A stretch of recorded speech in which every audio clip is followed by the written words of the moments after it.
Hello everyone. Exam express YouTube channel में आप सभी का स्वागत है। तो एग्ज़ाम एक्सप्रेस की फैमिली को होली की हार्दिक हार्दिक शुभकामनाएं। जैसे होली रंगों का त्यौहार है, वैसे ही हमारे पास में भी गवर्नमेंट्स ऑफ इंडिया की तरफ से भरपूर वैकेंसी देखने को मिल रही है। वैकेंसी के इसी सिलसिले में आज हम डिस्कस करने वाले हैं रेड्स की तरफ से जो नोटिफिकेशन निकली हुई है उसके बारे में हम डिटेल में समझने वाले हैं। तो बेसिकली रिट्स के बारे में तो आप सभी को आइडिया ही होगा। ये गवर्नमेंट्स ऑफ इंडिया की एक एंटरप्राइजेस है जो कि रेलवे सेक्टर में ही काम करती है। ठीक है, ये एक नवरत्न कंपनी है गवर्नमेंट्स ऑफ इंडिया की। ठीक है, तो इनके पास जो वैकेंसीज है वो बेसिकली वॉक इन के थ्रू होने वाली है। बट उसके पहले आपको क्या होगा, ऑनलाइन आपको फॉर्म फिल करना होगा। और ऑनलाइन फॉर्म फिल करने के लिए आपको लास्ट डेट और बाकी नंबर ऑफ वैकेंसीज वो सब सारी चीज़ें पता होनी चाहिए। तो हम उसी को डिटेल में डिस्कस करने वाले हैं। तो यहाँ वैकेंसी में हम पोस्ट की अगर हम बात करते हैं, जो पोस्ट हमें यहाँ पे क्या देखने को मिल रही है, सबसे पहली जो पोस्ट की बात करते हैं वो टीम लीडर की सेफ्टी डिपार्टमेंट में। इसमें नंबर ऑफ वैकेंसी की बात करें, एक है, वो अनरिजर्व कैटेगरी के लिए है। दूसरी पोस्ट भी टीम लीडर की है बट वो MEP में है। यहाँ पर भी दो पोस्ट हैं। दोनों की दोनों पोस्ट जो हैं वो अनरिजर्व कैटेगरी के कैंडिडेट के लिए यहाँ पे देखने को मिल रही है। तीसरी पोजीशन की बात करते हैं, प्रोजेक्ट इंजीनियर की MEP के लिए ही है। इसमें भी 8 पोस्ट है और आठों की 8 पोस्ट अनरिजर्व कैटेगरी के कैंडिडेट के लिए है। इसमें से 12 पोस्ट है, 8 अनरिजर्व कैटेगरी के कैंडिडेट के लिए है, 3 OBC की कैटेगरी के कैंडिडेट के लिए है, एक SC के लिए है। तो हम नेक्स्ट पोस्ट की बात करते हैं सेफ्टी इंजीनियर के लिए। यहाँ पे 2 वैकेंसी देखने को मिल रही है। दोनों ही वैकेंसी अनरिजर्व कैटेगरी के कैंडिडेट के लिए यहाँ पर है। नेक्स्ट हम बात करते हैं जूनियर इंजीनियर के लिए। इसमें टोटल हमें 17 वैकेंसी देखने को मिल रही है, जिसमें से 10 जो वैकेंसी है वो हैं अनरिजर्व कैटेगरी के कैंडिडेट के लिए, एक EWS के लिए, 4 OBC के लिए, एक SC के लिए और एक ST के लिए। मैक्सिमम एज की बात करें हम, 50 ईयर्स की मैक्सिमम एज यहाँ पर है, आप अप्लाई कर सकते हैं। As the last date of 25/4/2025 के हिसाब से डेट आपकी कैलकुलेट होने वाली है। बाकी इन्होंने जो टीम लीडर सेफ्टी के लिए है, बैचलर डिग्री होना चाहिए। सिविल की मतलब इंजीनियरिंग की कोई भी ब्रांच में हो चलेगा, या फिर इंडस्ट्रियल सेफ्टी रिकॉग्नाइज ठीक है यूनिवर्सिटी के थ्रू आपके पास सर्टिफिकेट्स होना चाहिए, तो आप इसके लिए अप्लाई कर सकते हैं। बट इसके लिए टीम लीडर बनने के लिए मिनिमम 15 ईयर का आपके पास में एक्सपीरियंस होना चाहिए। And candidate having the OSHA या NE बॉस सर्टिफिकेशन में भी प्रिफर्ड। अगर ये 2 सर्टिफिकेशंस हैं तो पहले इनको प्रेफरेंस दी जाएगी। नेक्स्ट पोस्ट की हम बात करें जो कि टीम लीडर MEP के लिए है। इसमें आपके पास में electrical, electronics, power supply, instrumentations, applied engineering, instrumentation engineering, इन किसी भी सेक्टर में आपके पास डिग्री हो चलेगा। या फिर फुल टाइम बैचलर्स डिग्री हो मैकेनिकल इंजीनियरिंग में, टेक्नोलॉजी इन मैकेनिकल्स में, प्रोडक्शन इंजीनियरिंग में, इंडस्ट्रियल एंड मैन्युफैक्चरिंग इंजीनियरिंग में, रेलवे एंड मशीनरी वगैरह में, तो भी यहाँ पे चल जाएगा। बट यहाँ पर भी एक्सपीरियंस मिनिमम आपके पास में 15 ईयर्स का होना चाहिए। वहीं अगर आप प्रोजेक्ट इंजीनियर के लिए अप्लाई कर रहे हैं तो आप जो है basically electrical, electronics, power supply, इन फील्ड में ही आपके पास सर्टिफिकेशन होना चाहिए और मिनिमम 7 ईयर का आपके पास में एक्सपीरियंस होना चाहिए। नेक्स्ट पोस्ट जो हम बात कर रहे हैं सेफ्टी इंजीनियर के लिए, यहाँ पर भी हम बात करें बैचलर डिग्री होना चाहिए आपकी रिलेवेंट फील्ड में या इंडस्ट्रियल सेफ्टी में। और साथ ही साथ आपको, अगर आप डिग्री है तो 5 साल का आपके पास एक्सपीरियंस होना चाहिए और डिप्लोमा है तो 7 साल का एक्सपीरियंस होना चाहिए। और जूनियर इंजीनियर MEP के लिए भी क्या इलेक्ट्रिकल एंड इलेक्ट्रॉनिक्स में आपके पास में सर्टिफिकेशंस होना चाहिए या डिग्री होना चाहिए और मिनिमम 5 ईयर्स एंड 7 ईयर्स का एक्सपीरियंस होना चाहिए इस पोस्ट के लिए अप्लाई करने के लिए। तो इन चीज़ों का आपको विशेष ध्यान रखना है कि आपकी जो क्वालिफिकेशन है वो मैच करनी चाहिए।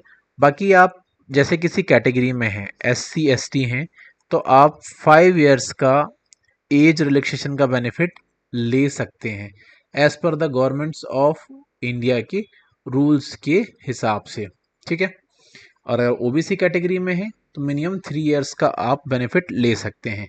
अगर आप PWBD कैटेगरी मतलब person with benchmark disability category से हैं तो वहां पर भी आपको 10 इयर्स का एज रिलैक्सेशन का बेनिफिट देखने को मिल जाएगा। अब इसमें भी क्या है, इन्होंने अलग अलग कैटेगराइज करके रखा हुआ है, सिविल, मैकेनिकल, इलेक्ट्रिकल के लिए। तो सिविल के लिए तो पोस्ट हमें देखने को नहीं मिल रही है। मैकेनिकल, इलेक्ट्रिकल में तो लोकोमोटिव डिसेबिलिटी पर्सन या हियरिंग इम्पेयरमेंट, इन दो कैटेगरी से ही आप अप्लाई कर पाएंगे यहाँ पर। ठीक है, बाकी यहाँ पे हम बात करते हैं सिलेक्शन प्रोसीजर की। 100% सिलेक्शन आपका इंटरव्यू के बेस पर होने वाला है, जिसमें से 65% आपके question technical and professional proficiency पे होंगे। रिमेनिंग 35% जो क्वेश्चन होंगे वो कम्युनिकेशन एंड कॉम्पिटेंसी पे होने वाले हैं। ठीक है, तो इस चीज़ का आपको विशेष ध्यान रखना है और मिनिमम आपको 60% मार्क्स लेके आने ही होंगे फॉर द सिलेक्शन के लिए। अब यहाँ पे हम सैलरी की बात कर लेते हैं। अगर हम टीम लीडर की पोस्ट की बात करते हैं तो उनको 9.60 9,60,000 का पैकेज मिल सकता है। और पे स्केल्स की बात करें हम, उनके लिए 70,000 से लेके 2 लाख रुपए पर मंथ तक की सैलरी देखने को मिल सकती है। जो प्रोजेक्ट इंजीनियर की पोस्ट के लिए अप्लाई करेंगे उनको 50,000 से लेके 1,60,000 रुपए प्रति माह तक सैलरी मिल सकती है। और मैक्सिमम जो पैकेज है 14,07,000 का उनको पैकेज मिल सकता है। वहीं जो लास्ट पोस्ट की हम बात करते हैं जो कि इंजीनियर के लिए ही है, उसमें सैलरी 40,000 से लेकर 1,40,000 रुपए प्रति माह तक देखने को मिल सकती है और जिसका पैकेज 11,30,000 तक मैक्सिमम हो सकता है। बाकी जो लीव है, मैटरनिटी लीव्स है, मेडिकल फैसिलिटीज़ है, एक्सीडेंट डेथ इंश्योरेंस या leave encashment as per the company rules applicable to contract employ. और इसमें से आपका जो रहेगा अलाउंसेस 30% बेसिक पे, मतलब 23% आपका बेसिक पे होगा। HRA lease contribution of PF gratuity as per the payment of gratuity act other benefits would भी as per the under of the company rules के हिसाब से वहाँ पे होने वाले हैं, तो आपको इस चीज़ का ध्यान रखना है। ठीक है, बाकी इन्होंने इसको सेग्रीगेट करके भी दिया है। Number of minimum work experience as per the advertisement number 5, तो मंथली बेसिक पे 25,504 रहेगा, ग्रॉस मंथली पे 46,417, CTC 5,57,008 रुपये। सेम जैसे ही number of minimum experience 7 year का है। ठीक है, एडवर्टाइजमेंट नंबर 7 के हिसाब से तो मंथली बेसिक पे वहाँ पे 18,940, ग्रॉस मंथली पे 34,471, 4,13,651 का LPA वहाँ पे देखने को मिलेगा। The candidate will have to deposit the under mentioned amount fees during online application. Basically अगर आप ऑनलाइन एप्लीकेशन कर रहे हैं या ऑनलाइन फॉर्म फिल कर रहे हैं तो आपको कोई भी एप्लीकेशन फीस नहीं देनी है। यहाँ पे एप्लीकेशन फीस आपकी निल रहेगी, जीरो रहेगी। हाँ, लेकिन आप इंटरव्यू देने जाओगे तो उसके लिए TADA की फैसिलिटी नहीं है, आप इस चीज़ का ध्यान रखिएगा। ठीक है, और फॉर्म फिल करने के बाद आपको क्या इनके वो एड्रेस पे कोरियर करना पड़ेगा एप्लीकेशन फॉर्म फिल करके, जो कि सेल्फ अटेस्टेड फोटो कॉपीज होनी चाहिए, ध्यान रखना है इस चीज़ का। एक रिसेंट पासपोर्ट साइज फोटो, एक updated CV, high school certificate की मार्कशीट, इसके बाद ऑल सेमेस्टर की marksheet, EWS and SC ST OBC का सर्टिफिकेट, एज प्रूफ के लिए 10th की मार्कशीट, पैन कार्ड, आधार कार्ड, और अगर आप PWD कैटेगरी से हैं तो उसका आपको सर्टिफिकेट्स यहाँ पे लगाना होगा फॉर द सिलेक्शन के लिए।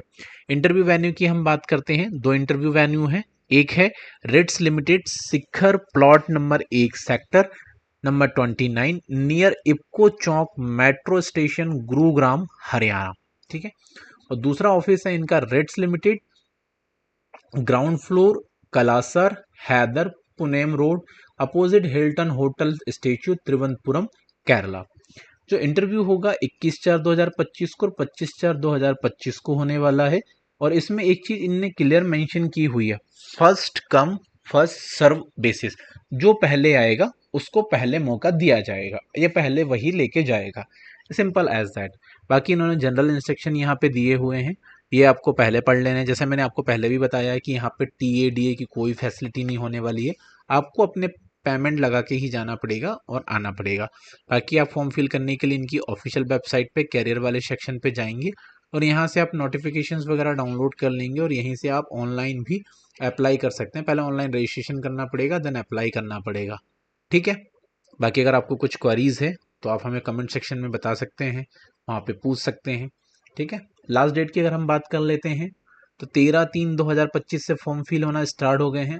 24/4/2025 तक आपके फॉर्म फिल होंगे। बाकी इंटरव्यू 21/4/2025 से लेके 25/4/2025 तक चलने वाले हैं इन 2 एड्रेस पर।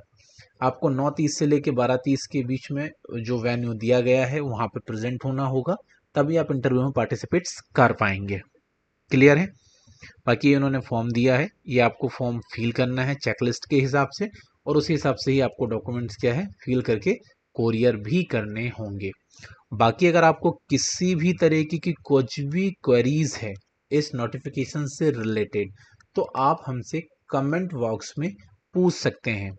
वहाँ पे आपकी हर तरीके की क्वेरीज को हम रिजॉल्व करने की पूरी कोशिश करेंगे। बाकी ऑल इंडिया लेवल की सभी तरीके की जॉब अपडेट के लिए आप हमारे यूट्यूब चैनल एग्जाम एक्सप्रेस को सब्सक्राइब कर सकते हैं, और सब्सक्राइब करने के साथ साथ आपको क्या करना है, बेल आइकॉन को भी प्रेस करना है। क्यों? सो दैट कोई भी नोटिफिकेशन आपसे मिस ना हो पाए। ठीक है, बाकी आप इस वीडियो को लाइक करना ना भूलिए, ज़्यादा से ज़्यादा लोगों को शेयर करिए। Signing off this session, thank you.